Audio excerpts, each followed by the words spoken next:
Mark, good to have you here, man. Tell us a little bit about what you've been up to over the last 17 years. Yeah, kind of like you used to, fly fly UH-60s, and now we fly a desk, right? In the financial world.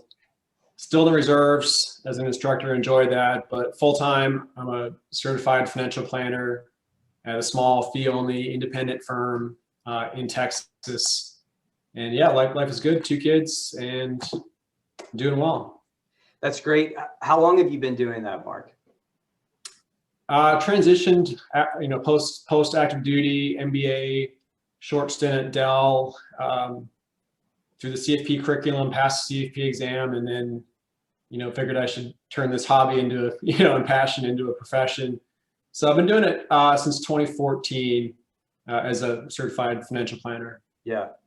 And do you notice any parallels? I once had a client tell me, it makes sense that you're a pilot and you got into investing because you must be used to the ups and downs, as kind of a joke. But what's the parallel that you find, if any, to your job now from being a pilot?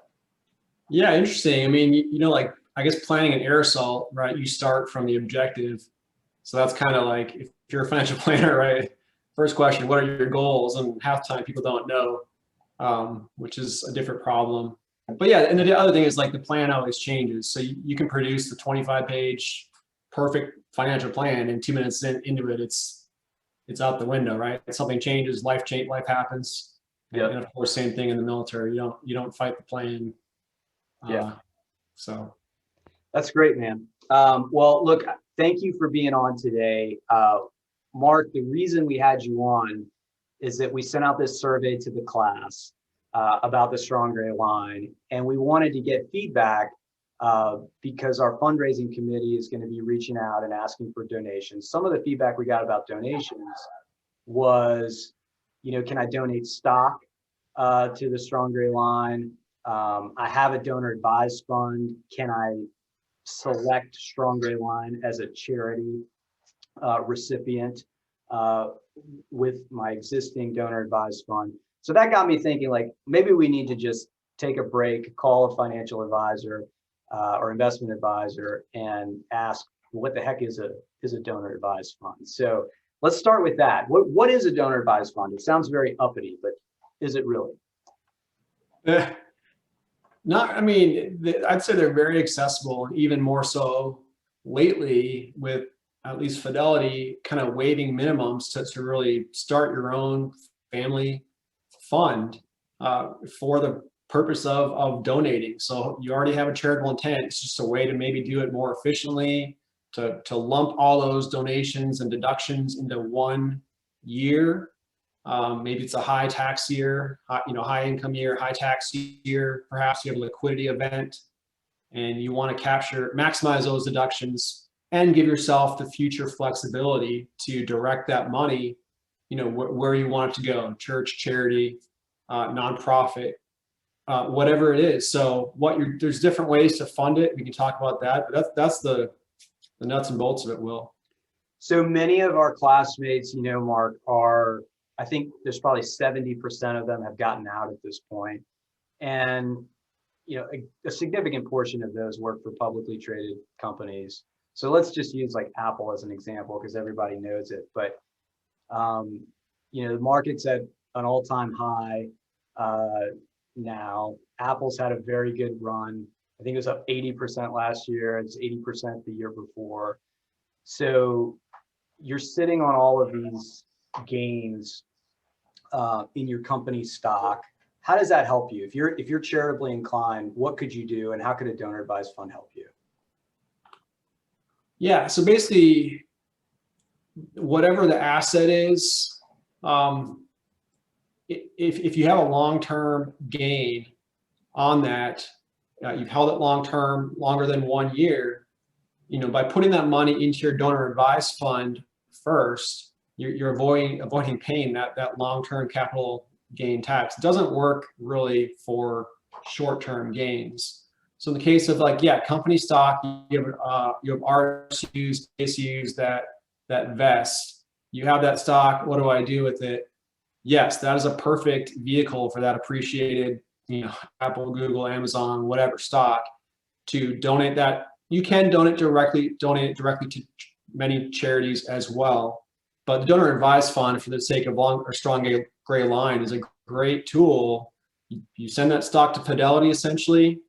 Fidelity or Schwab will sell it, and then the proceeds go to your chosen charity.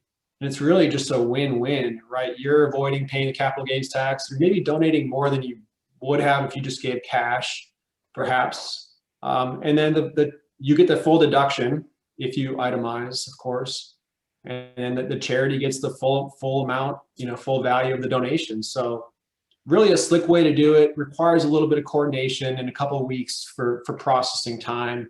So don't wait until December 30th to do this.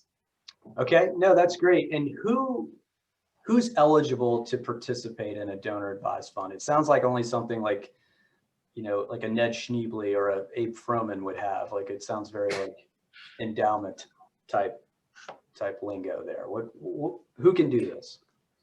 Yeah, I think the misperception is like, we have clients that set up their own family foundations. And yeah, when you're talking a private foundation, that's if you're funding millions of dollars potentially and hiring your own CPAs and lawyers to help administer that. That's not the case, right? This is like Fidelity's minimum was $5,000. They've waived it now, at least for the next couple of years, to literally zero. You can fund one of these with $0. And that includes cash too. It doesn't need to be stock. Stock's just a very efficient way to do that.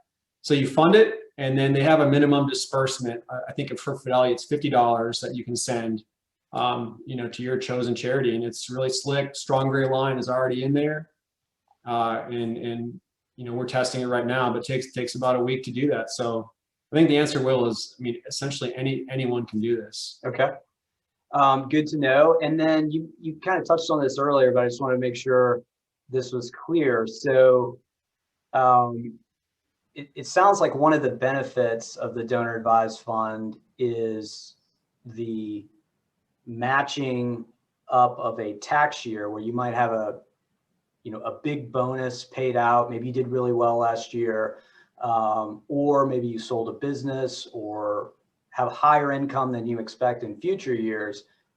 You can essentially, if I'm understanding you correctly, you can donate now, get the credit now, but then hold on to whatever you donate and then give to a charity or charities in future tax years. Is that right? Yeah, no, absolutely. Thank you for bringing that up. Yeah, so you make the contribution in the current tax year, and that part of the math there might be, how close am I to that standard deduction limit? What can I itemize? So that's something you can figure out just with TurboTax or if you have a CPA. In a lot of cases, a lot of clients are like bumping right up to that standard deduction. So in that case, it makes sense to double up, triple up your contributions, like do 2 years at once. Yeah. If you have a great income year, sold a business, whatever it is, then yeah, that makes sense a lot of times to dump more in than you would have otherwise. And yes, you can spread out those donations over multiple years beyond that. I don't believe there's a limitation on the number of years you can keep that fund going. There are expenses like any, there's expense ratios to think about in the 40 to 50 basis points, so 0.4 or 5%, I believe, for Fidelity, fairly reasonable to hold that cash on your behalf. Okay, well, that's great information. So you mentioned Fidelity, Schwab, some of the big brokers. Are those typically the places where you can go and set one up? And how much does it cost to set up an account? Yeah, Fidelity has no fees. Fees are waived for right now, and takes 5 minutes to do it. You give it a name, and you're in business. There are smaller, community foundations and others that may have different fees, and they may not. Fidelity is just the easiest I found to work with, where you fund it, strong gray line, send, and it's done. Okay, great. Well, that That's really helpful, Mark. I really appreciate you being here. We'll share the details and your contact information. If anybody has any questions, need to reach out. And again, this is not, quick disclaimer, this is not tax advice or investment advice per se. This is just education about something that's out there, and it was a comment or some feedback that we got that we just wanted to provide some clarity on. So Mark, really appreciate you being here, man. Quick plug for Strong Gray Line.